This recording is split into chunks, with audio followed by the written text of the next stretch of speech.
स्वागत है दोस्तों आपके अपने YouTube चैनल ज्ञान जंक्शन 360। सभी को मेरा नमस्कार और गुड मॉर्निंग। आज मैं लेकर आया हूँ एसएसटी सीटेट की बड़ी ही खतरनाक वीडियो। यानी कि ये समझिएगा कि आप हिंदी भी कर लेंगे, है ना? हिंदी भी कर लेंगे, सीडीपी भी कर लेंगे और आप संस्कृत या इंग्लिश या उर्दू भी कर लेंगे। लेकिन जो आपको दिक्कत आनी है मैथ साइंस के 60 क्वेश्चन या फिर एसएसटी के 60 क्वेश्चन, इनमें दिक्कत आनी है। इनमें भी एक खास बात यह है कि जो 35 नंबर के आएंगे वो पेडागोजी वाले क्वेश्चन है, वो भी आप कर लेंगे। नेक्स्ट वीडियो वही लेके आऊंगा। लेकिन जो ये 30 नंबर का याद करने का आता है, ये बड़ा खतरनाक है। इसमें क्या है, एक सवाल अगर यहाँ से है, मतलब यहाँ से मतलब पृथ्वी के नीचे से मैग्मा का है, तो दूसरा सीधा अंतरिक्ष में चला जाता है। अब यहाँ से यहाँ तक कोई आइडिया है नहीं, ठीक है? तो हमें करना क्या है, बहुत तरीके से हमें सीखना है और मैं आपको बताऊंगा कि तुक्का भी कैसे मारना है, ठीक है? जी, तो शुरू करते हैं। निम्नलिखित में से कौन सा राज्य कदम मयूर शर्मन ने स्थापित किया था? ये वाला सवाल आपका है। अब आप बताइएगा, क्या इसका कुछ आइडिया है आपको? बिल्कुल भी नहीं होगा। मैं मानता हूँ अगर 100% है तो 10% को होगा, बाकी को नहीं होगा। और इसमें खासियत ये है कि ये नहीं है कि इस तरीके के राज्य के सवाल आए, कुछ और भी आ सकता है। तो आपको करना क्या है, करना ये है कि जैसे ये सवाल आया, या तो ये सवाल का उत्तर सीधा-सीधा पता हो या आप तुक्के कैसे मारें, ठीक है? खासकर इन क्वेश्चनों में जो ये 30 वाले हैं। तो देखिएगा, कदम मयूर शर्मन जो राज्य था, वो कर्नाटक था उसका नाम पहला वाला। यानी कि उसने जो किया था, कदम राजवंश ने 345 ईस्वी में बनवासी नाम से था और वर्तमान में जो है इसका नाम है कर्नाटक, ठीक है? तो ये तो आप भैया कहीं से कहीं तक तुक्का भी नहीं मार सकते इसमें। लेकिन अगले जो क्वेश्चन आएँगे उसमें सिखाऊँगा कि तुक्का कैसे मारेंगे। जैसे ये सवाल देखिएगा, सवाल आया ग्रहों के बारे में कौन सा कथन सही है? एक चीज़ मैं बता दूँ, यूपी टेट था फैक्चुअल, यानी कि सीधे-सीधे फैक्ट थे उसमें। और भैया सी टेट है कॉन्सेप्चुअल, यानी कि कंसेप्ट जिसके क्लियर हैं, समझ लो वो कर जाएगा। जैसे ये सवाल ग्रहों के बारे में, सबसे पहले तो ग्रहों का तो पता ही होगा जब पढ़ रहे हैं आप। वे तारों के प्रकाश से प्रकाशित होते हैं केवल। अब देखो, केवल आ गया, कट कर दो। सभी ग्रहों के अपने चांद होते हैं। अब जरा देखिएगा, आपने पढ़ा है तारा क्या चीज है? तारा वो है जिसका खुद का प्रकाश हो और खुद की ऊष्मा हो, ठीक है? जैसे सूरज, सूरज क्या है साहब? एक तारा। बात क्लियर है? सूरज के चारों तरफ जो चक्कर काट रहे हैं, वो कितने ग्रह हैं? वो होते हैं ग्रह, और वो साहब हैं 8। बुध, शुक्र, पृथ्वी, मंगल, बृहस्पति, शनि, अरुण, वरुण, ठीक है? तो अब क्लियर हो गया ग्रहों के बारे में। अब ये ग्रहों के बारे में पूछना चाह रहा है, जो हमारी पृथ्वी भी है, तो तारों के प्रकाश से चमकते हैं। जी बिल्कुल ठीक बात है, हाँ, क्योंकि सूरज से तो चमकते हैं, सूरज न निकला तो पृथ्वी पर कुछ चमकेगा ही ना। केवल तो काट ही दिया, सभी ग्रहों के अपने चांद होते हैं, ये बात आपने बचपन से पढ़ी होगी। चांद का मतलब यहाँ उपग्रह से है। देखो, घुमा दिया ये सवाल, ठीक है? अब प्रत्येक ग्रह का चांद नहीं है, पृथ्वी का भी चांद क्या है? उपग्रह, चंद्रमा। लेकिन बुध और शुक्र का कोई उपग्रह नहीं है। बात क्लियर हो गई? तो आंसर हो गया इसका ए। ऐसे लगाना है, कंसेप्ट का था ये। अगले पे आते हैं साहब। पृथ्वी पर जो तापमान के वितरण को प्रभावित करता है, वह महत्वपूर्ण कारक क्या है? अब आप ऑप्शन को काटना शुरू करिएगा। ये सबसे हार्ड वाला पार्ट है, ठीक है? भीड़ वाले ऊंचे, बताओ कहाँ से लाते हैं ये ऑप्शन? कट कर दो। ऋतुएं, ऋतुएं क्या पृथ्वी के तापमान को प्रभावित करती है? वो तो खुद ही उससे बन रही है, दैनिक गति से या मतलब वार्षिक गति से। सड़कें बताओ कहाँ से आंसर तो ये हो गया। ऐसे कट करके करना भैया, विश्वास मानिएगा, आप जो है कम से कम 60 में से 45 नंबर आराम से ले आएंगे, ठीक है? अब मैं आपको पूरा बता दूं क्या होता है। सूर्य विकिरण क्या होता है? हमारे पास 3 माध्यम होते हैं, चालन, संवहन, ठीक है? और तीसरा होता है हमारे पास चालन, संवहन और विकिरण। चालन में जो ठोसों में ऊर्जा एक स्थान से दूसरे तक पहुंचती है, वो चालन होता है। अगर तुम लोहे की छड़ को गर्म करो तो एक स्थान से गर्म होगा तो अपने आप पहुंच जाएगी। द्रवों में या गैसों में जो होता है वो संवहन होता है, और विकिरण होता है जिसमें मीडियम की आवश्यकता नहीं होती। जैसे सूरज का जो प्रकाश पृथ्वी तक पहुंचता है या तापमान, ये सब वो सब सीधे आता है, उसमें कोई मीडियम नहीं है। तो आंसर हो गया ये वाला। नेक्स्ट पे आते हैं साहब। अब देखिएगा, इतने बड़े बड़े खतरनाक सवाल आएंगे आपके पास, ठीक है, अब आप अगर ये मैं आपको इस तरीके से बता दूँ, याद है नहीं, वरना भैया कोई ब्राह्मण वाला आ गया, अगले में कोई मुस्लिम वाला आ जाएगा। तो भैया आपको तरीका ही लगाना है और कुछ नहीं करना। बस 3 चीज़ें आपने अच्छी कर लें, हिंदी, सीडीबी और संस्कृत। देखिएगा, सवाल बड़ा ही शानदार आपके सामने पेश है, कैसे निकालना हमें ये? गैर ब्राह्मण आंदोलन पर विचार कीजिए। चलो जी, गैर ब्राह्मण मतलब जो ब्राह्मण वाले आंदोलन नहीं थे। यह आंदोलन गैर ब्राह्मण जातियों से आया, जब नाम ही दे रखा तो उनसे ही आएगा, जिन्होंने शिक्षा तक बहुत पहुंच प्राप्त कर ली थी। आंदोलन कौन करेगा साहब? आंदोलन कौन करेगा? जिसे शिक्षा नहीं है उसे कोई मतलब नहीं, वो तो अपनी मजदूरी में खुश है। आंदोलन करेगा जो पढ़ा लिखा होगा, तो जाहिर सी बात है ये आंसर होगा। ऐसे करना है। देखो तुम चैप्टर कोई है इसका, चैप्टर है तो पीसीएस की तैयारी लायक है। आंदोलन ने तर्क दिया कि आर्य लोग मूल लोग थे, आर्य लोग मूल लोग थे इन आंदोलन में। जबकि आपने पढ़ा होगा आर्य मानी होता है श्रेष्ठ, और श्रेष्ठ का मतलब ब्राह्मण से है, तो इस ऑप्शन को कट कर दो। ऐसे करना है। तीसरा, आंदोलन उन ब्राह्मण जातियों से आया जिनके पास धन था। सीधी सीधी बात है भैया, जिसके पास पैसा है वही तो आंदोलन करेगा। वही तो, आप सीधा सीधा समझ लो, ये मैंने हिस्ट्री का सवाल साइकोलॉजी का, मनोविज्ञान का बना दिया, तो आंसर हो गया इसका कौन सा? ए और सी। ऐसे करना। अगर आपको ये अच्छा लगा हो तरीका तो प्लीज लाइक का बटन तुरंत दबाइएगा। आगे देखते रहिएगा कि कितने खतरनाक सवाल मैं कैसे निकालता हूँ। निम्नलिखित में से किसने मध्य भारत में चमड़े का काम करने वालों के साथ काम किया तथा सतनामी आंदोलन की शुरुआत की? ये आप जो लगा लीजिएगा, इसमें तुक्का ही मार के आएंगे, इसमें कोई तरीका नहीं है। ऐसे 4-5 सवाल 60 में से मिलेंगे। तो मैं आपको बता दूं, ये है घासीदास। लेकिन मजे की बात यह है, मैं बता भी दूं तो भैया ये तो आने वाला है नहीं। इसके बहन भैया आएंगे, वो कहाँ तक रखते रहोगे आप? ये सवाल फैक्चुअल क्वेश्चन पढ़ो आप, बस वो कंसेप्चुअल सॉरी। किस प्रकार की पवनें स्थल व समुद्री समीर होती हैं? अब जरा ये देखिएगा, पवन का चैप्टर मैं यहीं खत्म कर देता हूँ। देखिएगा, स्थायी पवनें होती हैं दो, जो वर्ष भर स्थायी रहती हैं, ठीक है, उनकी निश्चित दिशा होती है, ठीक है, जैसे कि व्यापारिक पवनें, व्यापारिक पवनें नंबर एक। दूसरा, पवनें, पछुआ पवनें, और ध्रुवीय पवनें, ये तीन हैं, ये आपकी दिशा निश्चित रहती है पूरे साल। जैसे व्यापारिक पवन की दिशा क्या होती है, मैंने पढ़ाया है, ये उष्ण कटिबंध की तरफ चलती है, ठीक है, शीतोष्ण से उष्ण जोन की तरफ। पछुआ, जैसे नाम में ही है, पूरब से पश्चिम की तरफ, और ध्रुवीय ध्रुवों की तरफ। बात क्लियर हो गई? ये स्थायी है। चक्रवात एक तूफान होता है, ये भी आप जानते हैं। स्थानीय पवने, मौसमी पवने, ये भी आप जानते हैं, जो मानसून आने पर जो हमारे यहाँ चल रहा मामला, ठीक है। स्थानीय पवने क्या है? ये हैं दो, स्थलीय समीर और समुद्री समीर। तो आंसर हो गया ये वाला। तो कौन सी हो गई है? स्थानीय ये वाली। ओहो, देखो ऐसे सवाल सामाजिक विज्ञान पढ़ाते हुए कक्षा में एक छात्र आपसे पूछता है विषुवत रेखा, ओहो। अब देखो, विषुवत रेखा साहब कौन सी थी? बीचों बीच वाली। हम सभी देशांतरों के बीच की दूरी का मापन कैसे कर सकते हैं? देखिएगा, एक देशांतर, देशांतर का मतलब होता है खड़ी लाइन, और अक्षांश का मतलब होता है पड़ी लाइन।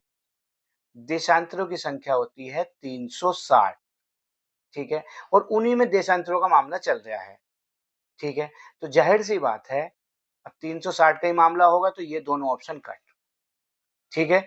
अब विषुवत रेखा की आधी लंबाई को, नहीं, पूरी लंबाई को अगर बांट दोगे आप, 360 से भाग कर दोगे पूरी लंबाई को, तो एक देशांतर का मामला पता चल जाएगा। ऐसे करना, ऑप्शन काट दिए, नहीं, बस ये पता होनी चाहिए देशांतरों की संख्या कितनी होती है, अक्षांश की संख्या कितनी होती है।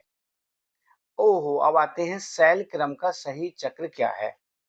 देखिएगा, हमारे पास 3 शैल होती हैं, पहले मैं पूरा ही बता देता हूँ। मैग्मा क्या होता है?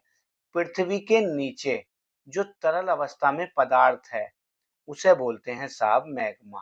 तरल अवस्था में, याद रखना।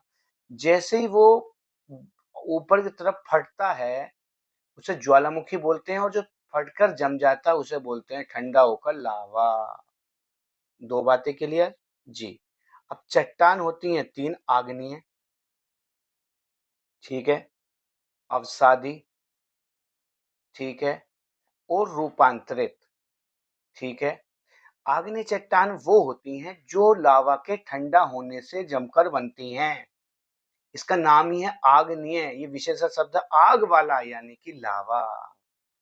ठीक है। अवसादी वो होती हैं जो कूड़ा करकट से बनती हैं, अवसाद से बनती हैं। और कायांतरित या रूपांतरित वो होती हैं जो इनके चेंजिंग से बनती हैं। अब आपको ये बताना है, देखिएगा आंसर हो गया अवसादी। अवसाद का रूप चेंज करा, कायांतरित हो गया। ऐसा पकड़ो इसे। और कायांतरित का रूप चेंज करा यानी कि तरल अवस्था में, तो मैग्मा हो गया। तो भैया 8वें का हो गया दूसरा, और चैप्टर हो गया आपका बिल्कुल क्लियर। देखिएगा अब इतने खतरनाक सवाल आएंगे, याद तो होने वाले नहीं। आहत सिक्के, ये पढ़ा भी होगा छोटा मोटा। उत्तर काले चमकीले पात्र एम्फोरा रेटिनन, ये किसी को नहीं पता होगा। अब इसमें भैया दो ऑप्शन को काटने की तरकीब सीख लो। जैसे ऑप्शन को पकड़ो, 4 4 4 4 तो सब में है। ठीक है। फर्स्ट फर्स्ट दो जगह है, लो जी, बाकी नहीं है। यहाँ फर्स्ट फर्स्ट ये यहाँ है, तो फर्स्ट फर्स्ट दो जगह है, तो जाहिर सी बात है आंसर यहीं से निकलेगा। इसके अलावा भैया आपके पास कोई चारा भी नहीं है, मैं आपको बता दूं। इतना ध्यान इन पर लगाओगे, इतना हिंदी संस्कृत उस पर लगा लेना। तीसरा देखो, अब देखो आहत सिक्के, ये तो हो गया पहले का चौथा, यही सबको याद होगा, यही भैया ये मिल गया। मुहर जो चिन्ह थी। अब याद रखना है, बस भैया सीधा सीधा याद ही रख लो, इसमें बेकार टाइम में अभी बर्बाद करूँ, ये इसका आंसर है ये वाला। सीधी सीधी बात बताता हूँ मैं भी, मतलब का मैं आपको उलझाता रहूं। अगले पे आते हैं। सही विकल्प चुनिए। संसाधनों का सततपूर्व उपयोग करना और उन्हें नवीकरण के लिए समय देना संसाधन संरक्षण कहलाता है। जी, संरक्षण मतलब सही उपयोग करना। ठीक है।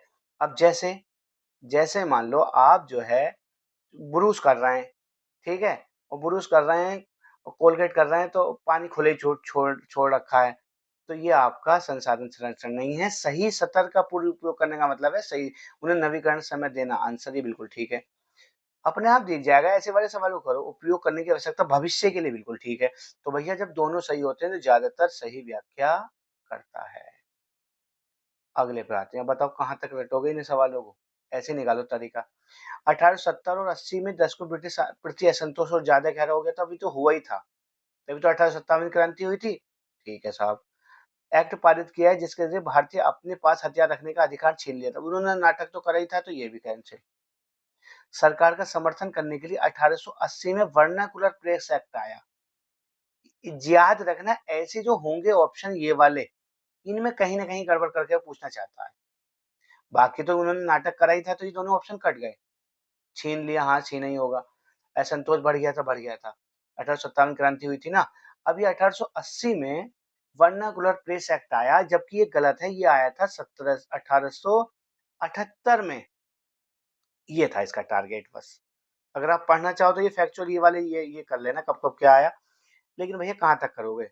1878 में वर्नाकुलर प्रेस एक्ट आया, उसका उद्देश्य ये था कि जितने भी अंग्रेजी अंग्रेजी सरकार की बुराई कर रहे हैं अखबार, उन पर प्रतिबंध लगाने के लिए था। ठीक है, ये बिल्कुल ठीक है। एल्बर्ट बिल आया 1884, तो आंसर हो गया ये वाला। बाकी आप अपने आप एनालाइज कर लो, आप कितनी तैयारी कर पा रहे हैं। घास के मैदानों के बारे में कथनों पर विचार कीजिए। अब साहब घास के मैदान हैं, तो ये छोटे छोटे चैप्टर पढ़ लेना, खासकर वर्ल्ड ज्योग्राफी के। ठीक है, मैं इसमें वीडियो डाल दूंगा नोट्स अपने, इसके डिस्क्रिप्शन में मात्र 15 पन्नों के हैं बस। घास के मैदानों के निर्माण में जलवायु एक महत्वपूर्ण भूमिका निभाती है, बिल्कुल सही बात है, जलवायु का तो रोल है ही। ठीक है साहब, ये आंसर हो जाएगा ए। अब ये ए जब हो जाएगा तो बी से डी काट, ऐसे पकड़ो आंसरों को। प्रेरीज में वार्षिक वर्षा मध्यम स्तर की होती है, जबकि वेल्स में सर्दियों में सूखा पड़ सकता है। बस आपको घास के मैदान में ये पता होना चाहिए प्रेरीज है कहाँ। प्रेरीज भैया जो है, एक मिनट रुको, मैं इसे बिठान देता हूँ दोबारा, हल्का सा बता देता हूँ। ये हमारा है उत्तरी अमेरिका, ये है हमारा दक्षिणी अमेरिका। प्रेरी जो है उत्तरी अमेरिका में है, और वेल्स जो है दक्षिणी अमेरिका में है। अब जब उत्तरी अमेरिका में है तो मध्यम वर्षा स्थिर वर्षा होगी, जबकि वेल्स में सर्दियों में सूखा पड़ सकता है, क्योंकि वो दक्षिण में आ गया है। ठीक है, गर्मी भी हो सकती है। तीसरा, वेल्स में वनस्पति आवरण विरल है।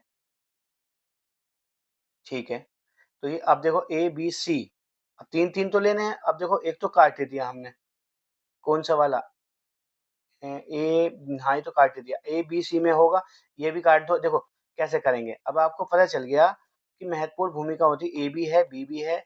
अब देखो ये कोई गलत पकड़ लो, जैसे वेल्स उत्तरी गोलार्ध में है, जबकि वेल्स भैया कहाँ है, दक्षिण गोलार्ध में, तो डी भी कट गया। तो डी कटा ना, तो डी यहाँ है कट कर दो, डी यहाँ है कट कर दो, डी यहाँ है कट कर दो, आंसर हो गया ये। ऐसे लगा लो, सारा याद नहीं निकलने का, क्योंकि वे आप मैंने बताया वर्ल्ड ज्योग्राफी याद कर लो बस आप, एक्चुअल क्वेश्चन उसके ज्यादा आ रहे हैं, मैं डाल दूंगा नोट्स। आगे आते हैं साहब, उत्तर मेरु अभिलेख के अनुसार, ये मैंने भी पहली बार सुना लो, सभा का सदस्य कौन हो सकता हो, कोई भैया कह रहे हैं हमने सुना, तो देख दाख के बता रहे हैं, सभा का सदस्य कौन हो सकता था। अब कोई अच्छा आदमी होगा, ऐसी भूमि का स्वामी जहां से भू राजस्व वसूला जाता था, हाँ ठीक है हो सकता, उनके पास अपना घर होना चाहिए, उन्हें वेदों का ज्ञान होना चाहिए, ठीक है। लेकिन ये वाला जो है इसका, उनकी उम्र 25 से 70 होनी चाहिए, मैंने बताया ना यहाँ अटकेंगे, उसका टारगेट है इसे ये फैक्चुअल वाले क्वेश्चन पर देखने का। तो भैया उनकी उम्र होनी चाहिए थी 35 से 70, तो आंसर हो गया ए सी डी, यानी कि ये वाला। तुम देख रहे हो कहां से कहां निकालने पड़ रहे हैं। आगे आ जाओ, ऐसे सवालों को आप कर दोगे। एक स्थिति का संदर्भ देती है जहां किसी व्यक्ति के पास वे संसाधन और अवसर नहीं होते जो अन्य व्यक्तियों के पास होते हैं। अब बेदखली क्या होती है, बेदखली तो बिल्कुल सेम हो गई कि आप घर से बेदखल कर दिया, उसे जमीन से, जायदाद से, किसी भी चीज से, तो ये तो ऐसा कह नहीं रहा। सोपान की क्या होती है, सोपान की होती है जाति मतभेद, कि ये इस जाति का है, वो उस जाति का है, तो जातियों में जो मतभेद होता है, ठीक है। विविधीकरण तो कुछ पता नहीं, असमानता हो गई है, ठीक है, कि एक के पास इतना है, एक अमीर है और एक इतना गरीब है। आगे आ जाओ जी, अब इन्हें कैसे करेंगे, पकड़ पकड़ के करेंगे। जैसे कृषि पद्धति वर्णन, पूरा तो पता नहीं होगा। निर्वाह, निर्वाह कृषि मतलब बेचारा निर्वाह कर रहा है अपनी जरूरतों का, बिल्कुल ठीक है। तो पहला तो होगा होगा, तो ये काट दो, समझ रहे हो ना कैसे करना। गहन निर्वाह कृषि, गहन मतलब गहराई में, सघन जनसंख्या वाले, तो भैया मुझे तो ये भी लग रहा है, ठीक है। गहन मतलब सघन, यानी कि ये भी बी हो गया, ठीक है चलो, ये तो मिल गया। अब आते हैं स्थानांतर, तो सी, अब ये ए बी, इसमें नहीं, ये कट कर दो, ऐसे ही करना है। स्थानांतरित कृषि का मतलब व्यक्ति और वस्तु एक स्थान से दूसरे स्थान पर चले जाते हैं, ये बिल्कुल गलत है। तो इस ये आंसर तो ये हो ही गया, क्योंकि वनों को साफ करके और जलाकर भूमि तैयार की जाती है, इतने वो कहीं और रहते हैं, ठीक है, लेकिन आते वहीं पर हैं, तो आंसर हो गया ये वाला। वो पशु जो क्या नाम है, जाने वाली कृषि होती है। अब जरा देखिएगा, विचार कीजिए, राजा राममोहन राय ने कलकत्ता में ब्रह्म समाज के लिए सुधारवादी संगठन बनाया। अब तुम्हें पता है राजा राममोहन ने बनाया था ब्रह्म समाज, ठीक है, कहाँ बनाया था, कलकत्ता में, 1700 1885 1700, हाँ ये सब था। अब बनाया था, बिल्कुल ठीक है। देखो सुधारवादी, सुधारवादी तो थे ही वो, वह मानते थे कि समाज में परिवर्तन लाना है, हाँ बिल्कुल ठीक है, और अन्यायपूर्ण तरीकों से छुटकारा पाना जरूरी, बिल्कुल ठीक है ये दोनों। और जब दोनों सही हैं तो भैया सही व्याख्या करता है, समझ रहे हो ना। अब भैया ऐसे सवाल भी आएंगे, तुक्का ही वही वाले मैंने बताए, इसमें आपको कुछ पता हो तो ठीक है, पर मुझे तो ये पता आर्किमिडीज जो है वो तमिलनाडु में था, यानी कि चौथे का तीसरा। अब चौथे का तीसरा इन दो में है, तो इन्हें तो भैया काट दो, एक हाथ पकड़ के कर लेना, ठीक है।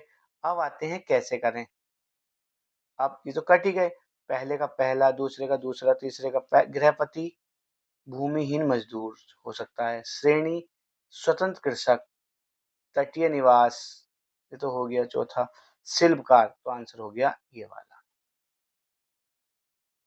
ये ऐसे ऐसे तो झपटा मार के कर लेना। प्रत्येक वर्ष पर्यावरण दिवस कब मनाया जाता है, 5 जून को, और ये कब से शुरू हुआ, स्टॉकहोम सम्मेलन 1972 से, ठीक है। नेक्स्ट पे आते हैं, देखिएगा बड़ा शानदार सवाल है, साझी संपत्ति संसाधनों के बारे में कौन सा सही है। अब साझी में इन पर सरकार का स्वामित्व होता है, जरा देखो, साझी में मतलब सरकार भी हो और भी हो समुदाय, निजी कंपनियों का स्वामित्व नहीं होता, तो आंसर हो गया ये वाला। 20 पे आते हैं, अब देखो ऐसे सवाल तो आप खुद ही कर लोगे, 30 आएंगे ऐसे भी, मानचित्र का सही इस्तेमाल कहाँ हो सकता है। अब इतिहास में, ये तीनों इतिहास है, इतिहास में घटनाओं के क्रमबद्ध करने हेतु सबसे जरूरी, ओहो ऐसे ऑप्शन को कट करो, रहने वाले लोगों के समय को तर्कसंगत तरीके से पढ़ने हेतु कहाँ से लाते हैं, ये आंसर हो गया ये वाला। स्थानों को चिन्हित करने हैं। अगले पे आते हैं, वो बताइए इतना बड़ा टाइम एक फिर प्रैक्टिस जरूर कर लेना। 18 अब मैं ऑनलाइन ऑफलाइन शुरू कर रहा हूँ कल से टेस्ट सीरीज, जिसे करनी हो तो वो आ सकते हैं। 18वीं शताब्दी के अंत में 19वीं शताब्दी के प्रारंभ में भारतीय उपनिवेश में विकसित सूती कपड़ा उद्योग के संदर्भ में कौन सा कथन सत्य है? भारतीय कपड़ा उद्योग को यूरोपीय और अमेरिकी बाजारों में ब्रिटिश कपड़ा उद्योग में प्रतिस्पर्धा करनी पड़ी। लड़ाई तो चलेगी भैया, जब दो बिजनेस कर रहे हैं तो आदमी। रखो इसे। ठीक है। भारतीय कपड़ों के लिए ब्रिटिश बाजार उपलब्ध था। अब ये बताओ क्या और नहीं होगा? ये तुम्हें देखना है। और भी तो होगा। कट कर दो। इन ऑप्शनों को भी पकड़ो। अभी बी नहीं है तो यहाँ भी नहीं है, यहाँ भी नहीं है, तो दो तो वैसे ही कट गया। बक्कड़ बक्कड़ भी मारोगे तो आंसर हो गया ये वाला। बिल्कुल तरीके से मानना उससे। अब देखिएगा अगला सवाल। प्रेरीज को दुनिया का अन्न भंडार के रूप में जाना जाता है, क्या बताइए सही है ये? प्रेरीज, बिल्कुल ठीक बात है। प्रेरीज क्या है? उत्तरी अमेरिका में प्रेरीज के घास के मैदान हैं, बिल्कुल ठीक है। अन्न का भंडार है और इसका कारण है क्या? अब देखो, अब इसने कहा क्या खेती के वैज्ञानिक तरीकों में ट्रैक्टर मशीन का उपयोग में दक्षिण अफ्रीका को अधिशासित खाद्य उत्पादक देश बना दिया था। जबकि उत्तरी, अब जब ये प्रेरीज है, ये उत्तरी अमेरिका, तो इसके बारे में क्या था? और इसने क्या दिया? दक्षिण अफ्रीका को। तो बिल्कुल गलत हो गया, ये आंसर हो गया ये वाला। देखो कैसे घुमाया है। प्रेरीज दुनिया का अन्न भंडार भी है। अब जब अन्न है तो ट्रैक्टर ट्रैक्टर ट्रिपलर होंगे नहीं होंगे वहां? और कैरियर दक्षिण अफ्रीका में। तो एक ही सवाल से देखो, घास के मैदान से वहां भी और यहाँ भी। जब ये उत्तरी अमेरिका में है प्रेरीज घास का मैदान, ठीक है, तो ट्रैक्टर टिपलर भी तो वहीं होंगे। तो आंसर है ए सही, आर गलत। आगे आ जाओ। विविधता कुछ नया और अलग लेकर आती है।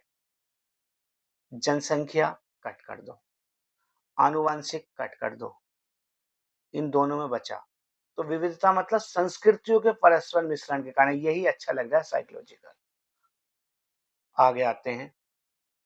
अगला सवाल। भारतीय संविधान द्वारा विधायकों में सीटों तथा सरकारी नौकरियों में आरक्षण दिया गया है। सही बात है, दिया गया है जी। अब क्यों दिया, कुछ तो बात होगी। निम्न श्रेणी तथा स्कूल एवं महाविद्यालय परीक्षाओं, ये परीक्षा अंक जहां भी दिख जाए दुश्मन है, कट कर दो सीधे सीधा। वर्षों के ऐतिहासिक दमन और शैक्षणिक वंचितता, बिल्कुल ठीक है। जो विचारों के साथ गड़बड़ हो रही होगी उनका सुधारने के लिए। वोट बैंक, तो आधे तो वैसे कट जाएंगे, बी आंसर। समझ रहे हो कैसे करना है? आगे आते हैं। कौन सा कथन सही है, ए और आर वाला? औपनिवेशिक औपनिवेशिक का अर्थ होगा, ये पता ना हो। औपनिवेशिक का मतलब है जब जब भारत में उपनिवेश आया, यानी कि व्यापार करने आए अंग्रेज पुर्तगाली, ये इसके बारे में कहता है। कई तरह के कला रूप शैलियों का आदि, हाँ बिल्कुल ठीक है। जब वो आए तो खाली लूटने कोई आए थे, और भी कुछ लाए थे। कारण, इन्हें भारतीय कलाकारों ने अपनी स्थायी ग्राहकों और बाजारों के हिसाब से अपनी अपनाकर नई शक्ल दी, नई शक्ल दी। हाँ बिल्कुल सही बात है, वो तो और मजबूत हो गए। तो यार सीधी सी बात है, ये आंसर हो गया ये। अपने आप ढूंढने लगोगे ऐसे, ये पढ़ के ना होने का, ये क्योंकि सिलेबस में ना है। किन कारणों से नव पाषाण, इतना ध्यान इस पर लगाओगे, इतना ही उस पर लगा लेना, तीनों सब्जेक्ट पर पूरा पाषाण। अब देखिएगा, ओखली और मूसल का प्रयोग अनाज को पीसने के लिए किया जाता था। जाहिर सी बात है, अब भी तो करते हैं। आगे देखते हैं। बर्तनों का प्रयोग खाना बनाने के लिए किया जा सकता था। विभिन्न प्रकार की चीजों से कपड़े बुने जाते थे, हाँ। अब देखो ये गलत को पकड़ लो बस, खा गलत वाला वो भी होगा फैक्चुअल वाला। जैसे पत्थर के औजारों का प्रयोग आरंभ हो गया था, जबकि भैया पत्थर का तो प्रारंभ हो गया था कब? पत्थर का मामला प्रारंभ हो गया था पूरा पाषाण काल से, ठीक है, से भी पहले। तो आंसर हो गया इसका ये वाला। गलत वाला फैक्चुअल वाला ढूंढने इसमें। आगे आते हैं 27वें पे। 19वीं शताब्दी के अंत तक लोहे के प्रगलन की कला का पतन हो गया, अधिकांश गांवों में भट्टियां अनुपयुक्त हो गई। अब ये दिमाग लगाओ, लोहा प्रगलन में जंगल विभाग को एक उच्च कर का भुगतान करना पड़ता था, जिसने उनकी आयु कम कर दी। ये तो भैया दोनों ही गलत लग रहे हैं। कहाँ से लाइन से छाट कर देखो। कौन सा स्थानीय स्वशासन में जो चुनाव उनाव होते हैं वो सब सदस्य होता है? अब देखो, वार्ड पंच भी होता, सरपंच भी होता, ग्राम पंचायत वार्ड पार्षद भी होता। अब बताओ सचिव क्या होता? सचिव होता है साहब सेक्रेटरी। सेक्रेटरी के चुन के आता है, ठीक है, वो तो भैया परीक्षा पास करके आता है, तो निर्वाचित तो होता नहीं। तो सी हटा दो, तो आंसर हो गया ए बी डी। ऐसे करना है। अगला देखते हैं, role act act Gandhi ji कब लाए? तो रोल एक्ट एक्ट आप याद रखना, इसमें 3 डेट हैं, एक तो आपकी 6 अप्रैल और 13 अप्रैल। 13 अप्रैल 1919 को तो हुआ था जलियांवाला बाग हत्याकांड, कभी ये आ जाए अगली बार इस बार। और 6 अप्रैल 1919 को हुआ था रोल एक्ट एक्ट। और लास्ट सवाल आपके पास बड़ा ही शानदार है, मैं 1 मिनट में बता देता हूँ।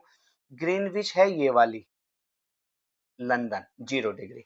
जितने देश इधर आएंगे यानी कि पश्चिम की तरफ तो ऐड होगा, और जितने देश पीछे जाएंगे तो वो पूरब की तरफ वो माइनस होगा, सीधा सीधा। अब याद रखना, इसने कहा है 60 डिग्री पश्चिम 60 डिग्री पूरब। अब 1 डिग्री का मान होता है भैया 4 मिनट, सीधा सीधा। तो भैया 60 डिग्री का कितना हो गया 240 मिनट। और अब जब मिनट के घंटे बनाएंगे तो 4 घंटे आ जाएंगे सीधे से, 6 चौक 24। तो इधर जा रहे हैं तो 4 घंटे जोड़ दो, और इधर जा रहे हैं तो 4 घंटे घटा दो, बस। 60 डिग्री पश्चिम कह रहे हैं ना, तो पश्चिम मतलब यहाँ से पश्चिम जाओ पीछे की तरफ, तो यहाँ बज रहा 1। 1 में 4 घटाओ तो भैया 9 AM हो जाएगा पूर्वाह्न, ठीक है। और जब इधर जाएंगे तो 1 में 4 जोड़ दो यानी कि 5 PM हो जाएगा। तो आंसर हो गया ये वाला। अब मुझे, अभी तो सबसे हार्ड पार्ट था सी टाइट का एसएसटी का, अब इसका हल्का वाला पार्ट में नेक्स्ट वीडियो में लेकर आऊंगा। अगर वीडियो अच्छी लगी हो तो प्लीज लाइक का बटन दबाइएगा। जय हिंद जय भारत।